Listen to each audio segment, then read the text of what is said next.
آگے ارشاد فرمایا واللائی یئسن من المحید من نسائکم، اور تمہاری عورتوں میں جنہیں حیض کی امید نہ رہی بوڑھی ہو جانے کی وجہ سے کہ وہ سن ایاس کو پہنچ گئی ہوں۔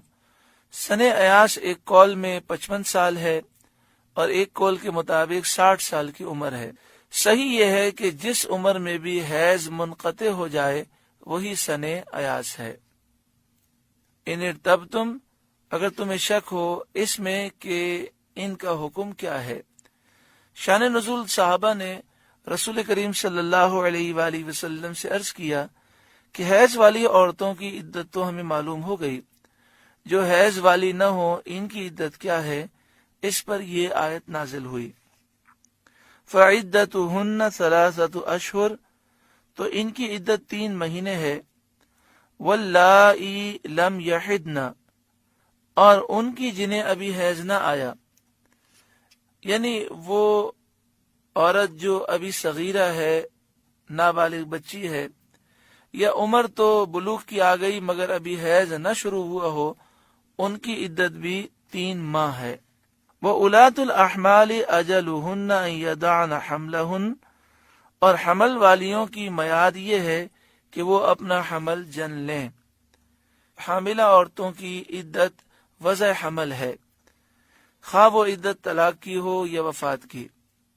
عام طور پر کسی عورت کے شوہر کا انتقال ہو جائے تو اس کی عدت 4 مہینے 10 دن ہے، لیکن وہ بیوہ عورت جس کے شوہر کا انتقال ہوا، اگر وہ حاملہ ہے، امید سے ہے، تو اس کی عدت بچے کی ولادت تک ہے۔ اسی طرح اگر عورت کو طلاق دی جائے اور وہ امید سے ہو تو اس کی عدت بچے کی ولادت تک ہے۔ وَمَن يَتَّقِ اللَّهَ يَجْعَل لَّهُ مِنْ أَمْرِهِ يُسْرًا، اور جو اللہ سے ڈرے اللہ اس کے کام میں آسانی فرما دے گا۔ ذَلِكَ أَمْرُ اللَّهِ، یہ اللہ کا حکم ہے، یعنی یہ جو احکام ابھی ذکر کیے گئے یہ اللہ کا حکم ہے۔ أَنزَلَهُ إِلَيْكُمْ، کہ اللہ نے تمہاری طرف اتارا۔ وَمَن يَتَّقِ اللَّهَ، اور جو اللہ سے ڈرے اور اللہ تعالی کے نازل فرمائے ہوئے احکام پر عمل کرے اور اپنے اوپر جو حقوق واجب ہیں انہیں احتیاط کے ساتھ ادا کرے، یکفر عنہ سیئاتہ، اللہ اس کی برائیاں اتار دے گا، یعنی اس کے گناہ مٹا دے گا۔ وَيُعْظِمْ لَهُ أَجْرًا، اور اسے بڑا ثواب دے گا۔ أَسْكِنُوهُنَّ مِنْ حَيْثُ سَكَنْتُمْ مِنْ وُجْدِكُمْ، عورتوں کو وہاں رکھو جہاں خود رہتے ہو اپنی طاقت بھر۔ طلاق دی ہوئی عورت کو تا عدت رہنے کے لیے اپنے حسب حیثیت مکان دینا شوہر پر واجب ہے، اور اس زمانے میں نفقہ خرچہ دینا بھی واجب ہے۔ وَلَا تُضَارُّوهُنَّ لِتُضَيِّقُوا عَلَيْهِنَّ، اور انہیں ضرر نہ دو کہ ان پر تنگی کرو، یعنی جگہ میں تنگی کرو، ان کے مکان کو گھیر کر یا کسی نام موافق کو ان کے شریک مسکن کر کے، یا اور کوئی ایسی ایذا دے کر کہ وہ نکلنے پر مجبور ہوں۔ یعنی جب کسی عورت کو طلاق دی تو اسے عدت گزارنے کے لیے شوہر پر لازم ہے کہ وہ رہائش دے، اور وہاں پر پردے کا انتظام معقول ہو، وہاں پر ہر قسم کی ضروریات موجود ہوں تاکہ عورت کو تکلیف نہ ہو۔ ایسے معاملات نہیں کرنے چاہیے کہ عورت تنگ آ کر وہ چلی جائے، جس طرح ہمارے یہاں ہوتا ہے کہ جب طلاق ہو جاتی ہے تو اتنا ظلم ہوتا ہے کہ عورت شوہر کے گھر میں عدت گزار ہی نہیں سکتی، فوراً اسے میکے جانا ہوتا ہے، بلکہ بعض لوگ تو خود ہی نعوذ باللہ من ذالک دھکے مار کر نکال دیتے ہیں۔ اس معاشرے میں ظلم بہت عام ہو گیا کیونکہ ہمارے دلوں سے اللہ کا خوف جاتا رہا۔ اللہ تعالی ہر مسلمان کے دل میں اپنا خوف عطا فرمائے، اللہ میری بھی اصلاح فرمائے، آپ کی بھی اصلاح فرمائے۔ جب دل میں خوف خدا ہے تو پھر انسان کسی پہ ظلم نہیں کر سکتا۔ وَإِن كُنَّ أُولَاتِ حَمْلٍ، اور اگر حمل والیاں ہوں، یعنی جنہیں طلاق دی گئی وہ حاملہ ہوں، فَأَنفِقُوا عَلَيْهِنَّ حَتَّى يَدَعْنَ حَمْلَهُنَّ، تو انہیں نان نفقہ دو یہاں تک کہ ان کے بچہ پیدا ہو، کیونکہ ان کی عدت جب ہی تمام ہوگی۔ جو حاملہ عورت ہے اسے طلاق دی گئی تو اس کی عدت ہے بچے کی ولادت تک، تو بچے کی ولادت تک اسے نان نفقہ دینا ضروری ہے۔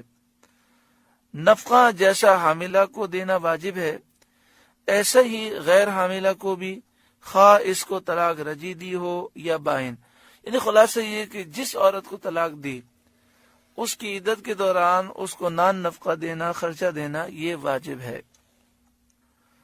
فَإِنْ أَرْضَعْنَ لَكُمْ، پھر اگر وہ تمہارے لیے بچے کو دودھ پلائیں، فَآتُوهُنَّ أُجُورَهُنَّ، تو انہیں اس کی اجرت دو۔